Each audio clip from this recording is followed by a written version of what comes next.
Look. Look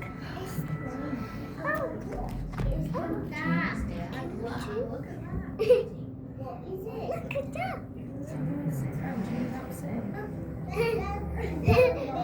Oh yeah, where they live, yeah.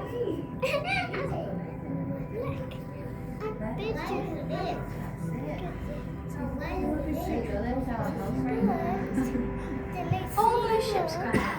Where are they going? All over the world, from Rotterdam to Norway to New Zealand. But how do they find their way to all those places? Well, these days they use maps and charts and electronics. Time was though, sailors and fishermen sailed by the skies. The skies? Aye, using the sun as a guide. But the sun moves. Yeah, no. The Earth turning makes it look that way. But at midday, when the sun is right overhead, your shadow always points north. But what about at night? Well, there are other lights in the sky, aren't there? Ooh, stars and planets. But what's the difference between them? Well, the sun is a star. Stars make their own light, and they don't really move. But planets are like the Earth. They reflect the sun's light and move around a lot as they orbit the sun. But Grandad, it looks like the stars are moving. Aye. Well, remember, it's the Earth that's moving, not the stars. And because the stars don't move, we can use some of them to find our way across the sea.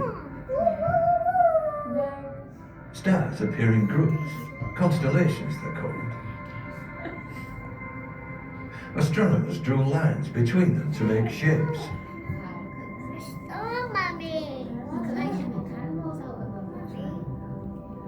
And give them names like the Great Bear, Pegasus, or the Plough. A plough? It looks like a saucepan with a bent handle. Well, maybe. But this is a very special saucepan.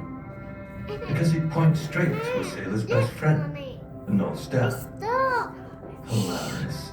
Yeah, you be quiet then. Hello, Skipper. How nice to see you again. Hello, old friend. Ooh, where is Polaris? Easy. Find the plough. Draw a line through the two stars on the end, and it points straight to me. Grandad says stars don't move. That's right. I'm always more or less straight above the North Pole. If you can see, you know which direction north is, even without a compass. I've seen the North Pole at the top of our globe at school. What are those lines drawn on the globe for?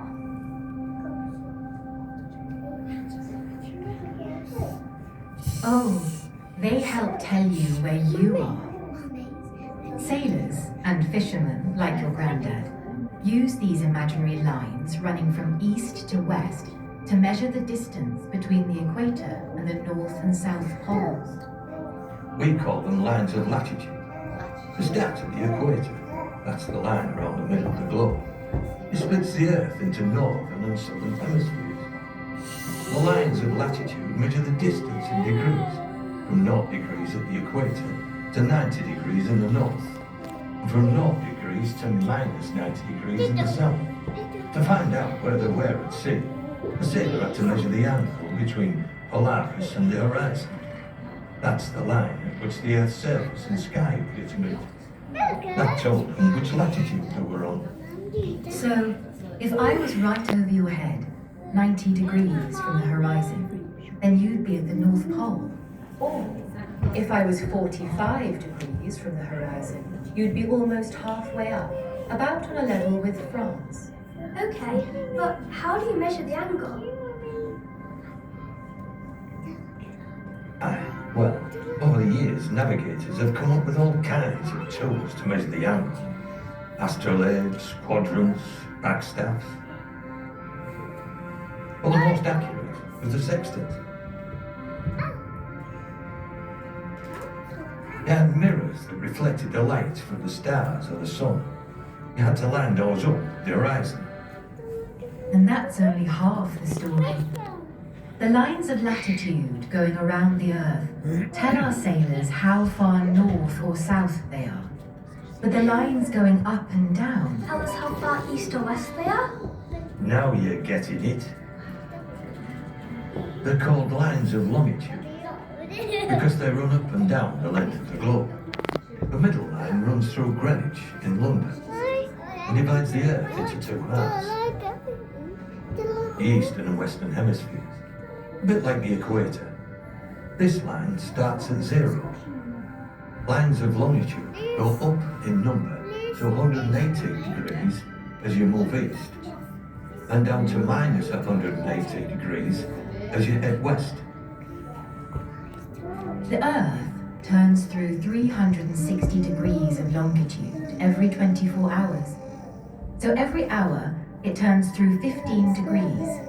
And that means if you're 15 degrees west of Greenwich, midday happens an hour later. If you're 15 degrees east of Greenwich, midday happens an hour earlier. So, if you know the time where you are and the time at Greenwich, you know how many degrees east or west you are. Shut up. Not as easy as it sounds, though. Any sailor worth his salt can find out their local time from the sun's position in the sky.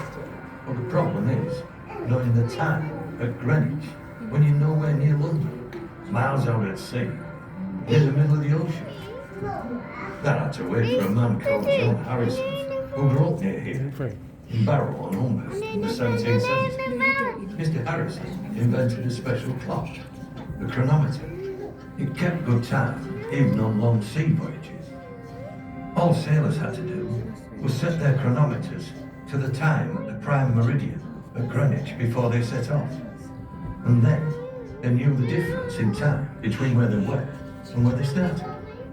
And that meant they knew how many degrees of longitude east or west they were. We'll make a sailor of you yet. But now, there's more in the skies than stars to help you. Sailors today use satellites to tell them where they are.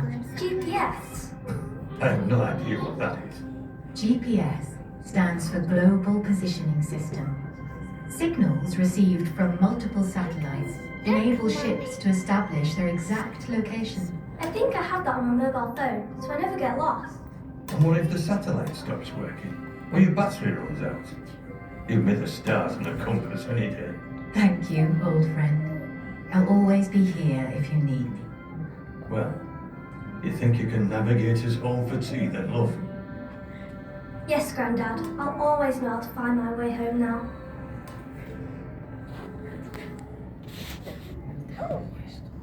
There we go.